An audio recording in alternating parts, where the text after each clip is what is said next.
When Five Nights at Freddy's came on the scene in 2014, it became one of those things that was a pop cultural phenomenon, and it spawned a wave of copycat games.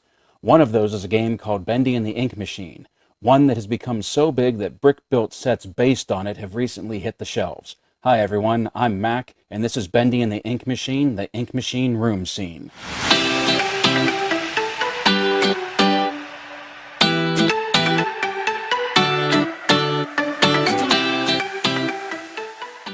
I know nothing of Bendy and the Ink Machine. In fact, everything I do know about the game I learned from Wikipedia, Death Battle, and this building set.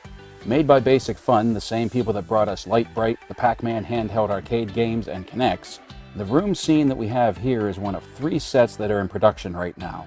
In addition to the Ink Machine room scene, there are 2 brick-built characters available, Bendy and Boris the Wolf. The Ink Machine room scene comes with 3 figures, and since I don't know what Basic Fun calls these guys, I'm just calling them minifigs. We have Bendy after he's been dosed with ink, and what I assume is a dead version of Boris the Wolf. The game of Bendy and the Ink Machine is an old-timey sepia-toned cartoon style, and that style is brought over to this set. The printing for both versions of Bendy are fairly basic with all black bodies and simple face printings. Simpler even more for inked Bendy. The bow tie on short Bendy is an accessory piece, while the one on inked Bendy is printed on his torso. The inked Bendy is taller, having longer legs than normal Bendy.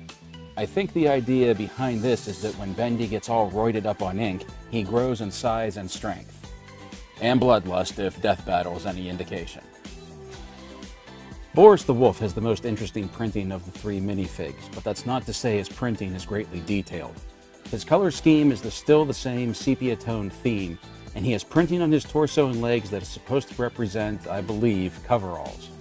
Of all the things printed on these minifigs, I think Boris's face printing is the best thing about them.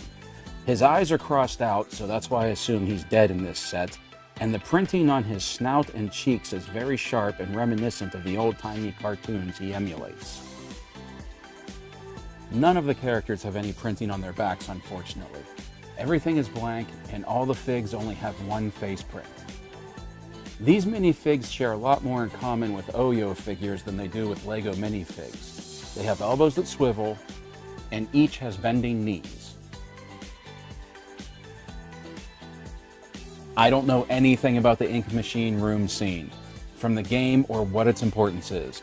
However, considering it's the basis for the first building set, I'm guessing that it is pretty important in-game. Done with the same sepia tone as the minifigs, the set is much more interesting to look at than I expected from a fairly monochromatic piece. Also, for as thin as the walls are, made up largely of solid pieces rather than multiple bricks, the piece is incredibly strong and solid. There's even some weight to it when you pick it up. On the left of the build is an old Dr. Frankenstein-looking pivoting operating table. According to the box, this is where dead Boris hangs out. There is something fairly macabre about seeing a dead, goofy parody character laying on a tilting laboratory table, lifeless. I wish this table had more room to tilt back. And at first I wished the foot ledge for Boris had studs for him to plant his feet in, but the more I look at it, the more I like it being a smooth ledge that he just rests on. On the right of the diorama set is the Ink Machine itself.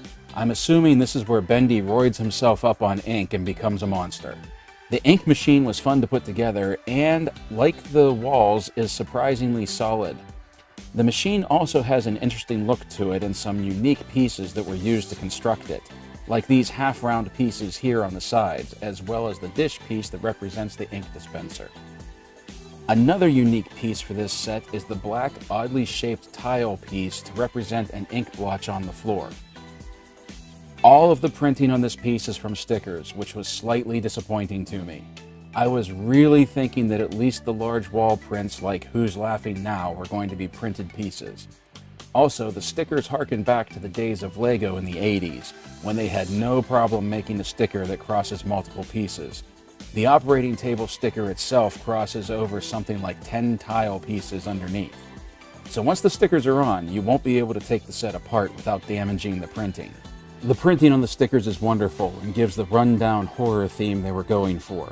I especially like the poster of Boris in the corner, advertising his gig or a new album. I just wish this was all printed pieces rather than stickers. The pieces felt thin while I was putting the set together, but they hold up amazingly well. When I pick this piece up, I don't worry about it falling apart in my hands. The back of the set is blank and featureless and smooth, devoid of any anti-studs like we see with numerous LEGO sets. I know next to nothing about Bendy and the Ink Machine when I saw this set, but that didn't stop me from picking it up. Even having no recognition of the brand, the set was weird enough and interesting enough to me that I wanted to have it just because it was different. And an excellent price-to-piece ratio didn't hurt matters either. I'll more than likely be buying the 2 buildable figures in the series, and if they bring out more scene sets like this, I will pick them up to add to this one. All in all, for a company that doesn't make a habit of making brick-built sets, Basic Fun did a great job with this one. That's Bendy and the Ink Machine, everyone, and if you know more about this game than I do, or even this franchise, hit me up with a comment down below and let me know all about it. Tell me how important the Ink Machine room scene is in the game, or if this scene is even in the game. Hit like, hit subscribe. Don't forget to follow me on Instagram @BrickandTire. Play well, everyone, and as always, thank you for watching.